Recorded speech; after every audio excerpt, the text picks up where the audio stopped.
You are one of the world-renowned cardiologists, and besides that, you are the most interesting man on Joe Rogan.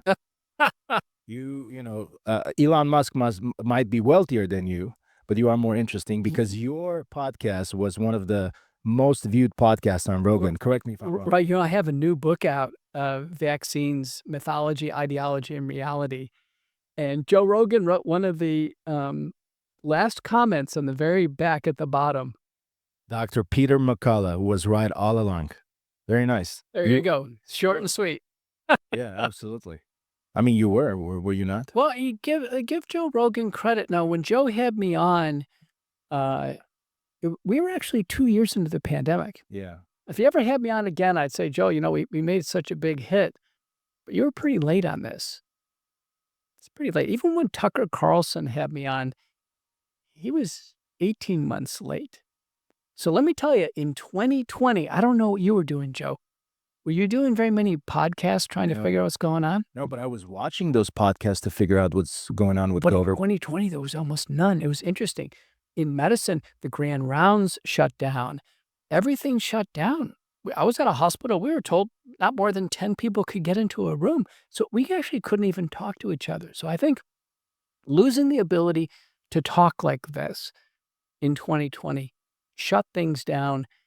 And even podcasters like Joe Rogan, they were about 2 years late. Can you imagine how hot the podcast would have been in January of 2020? Absolutely. But people were always skeptical from day one. Some were. Yeah, the government was instilling such fear into people and making sure that everybody complied. But people like you started questioning it. And that planted seeds into people's heads that, you know what, this guy must be right. He has a point. And then you went on to Joe Rogan. Well, listen, were you yourself afraid? You know what? I was, but I have a reason why. I mean, in the beginning, I wasn't. And then I was because I got COVID and I almost died. Okay, well, that's a reason to get afraid. Exactly. And I didn't want to go to the hospital. My wife, actually was the one who made me go to the hospital. I wasn't going to go to the hospital. I was in our house. I was quarantined in one of our bedrooms. She would just bring in my food, my water, my medication, and she would constantly say, hey, you need to go, you need to go, you need to go. And before that, there was a reason why she was constantly saying that is because I had AFib. And I had a terrible AFib. I had an ablation done. Mm-hmm. The ablation was unsuccessful. So at the end, they had to shock me. I'm like, then why didn't you just shock me in the beginning? So my temperature, my fever was not going down. I had fever continuously for like 8 days. Okay. Now, what month and year was this?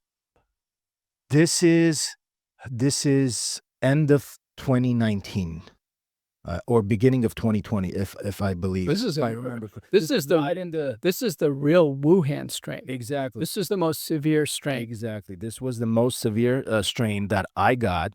Okay. Anyway, she literally made me go to the hospital. My oxygen level was at 80%. They couldn't figure out what to do. They almost wanted to put me on a ventilator because that's what was popular. Now, hold on. Your oxygen saturation, 80%. Yes. But were you short of breath? Was I short of breath? I was. Could you talk, or did you feel like you were running a marathon? No, it was very difficult to talk. It was very difficult to talk. I was on 13 liters of O2, I believe, or 10 liters of O2, continuous nasal cannula. Because one of the observations we made through this is, and the Italians broke the story about May of 2020 when they courageously did the first autopsies. I was in pathology once a week as my duties, and we shut down the pathology lab. We were afraid to do an autopsy. We thought we would somehow get this virus. But the Italians did an autopsy, and when people died, they didn't die of a pneumonia. It wasn't the lungs weren't full of fluid. Mm-hmm. They were filled with little blood clots. Interesting. And so the low oxygen saturation that occurs with blood clots, that's called a diffusion gradient, or what's called a VQ mismatch, a ventilation perfusion mismatch. It creates a low oxygen saturation that's out of proportion to the work of breathing. And so there's 3 papers now published on this, that what we can do is what's called permissive hypoxemia. Let the oxygen saturation go down, provided the work of breathing is acceptable and the mentation is acceptable. So I had, later in 2020, I had a doctor and her husband who we started seeing people die in the hospital. And you got the message. Where were you at the time? I was in Dallas at the time. You were in Dallas. And she says, Dr. McCullough, we're not going to the hospital. And so we did everything. Now, this was beyond November, so we had monoclonal antibodies. We did McCullough protocol, which was the whole story of the McCullough protocol is in my first book, Courage to Face COVID-19. So we did everything. Monoclonal antibodies, all the nutraceuticals and supplements, ivermectin, secondary antibiotics, corticosteroids, home oxygen, blood thinners, because I knew blood clots were forming in the lungs, and the oxygen saturation for both her and her husband got into the 70s at home. And I would talk to them, say, well, we're pretty short of breath, but we're holding up, we're holding up.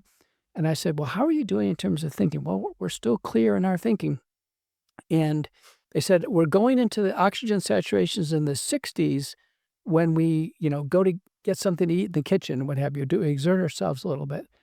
I said, well, just hang on. You know, when you get to the point where you can't manage the work of breathing, that's the time to hit the panic button.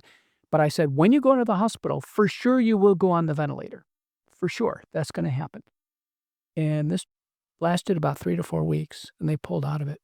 Later on, I went to a symposium, and we reunited and saw each other. And there's 3 papers now published on this. The key was to use ivermectin. Ivermectin helped unhook these red blood cells that were stacking together. It's a process called rouleau formation. Probably it's early 2020, did you get any ivermectin? I have no clue. Did you get any at home? Do you have any hydroxychloroquine at home? No, I did not. What did you have at home to treat? Ibuprofen. That's it. Motrin, Tylenol. So what like this. what the published analysis... Very generic drugs, yeah. Joe, what the published analyses show is the only people who ended up going to the hospital, it's not your fault, is they didn't get early home treatment. And once we developed early home treatment protocols, so the McCullough protocol was published in the American Journal of Medicine in August of 2020.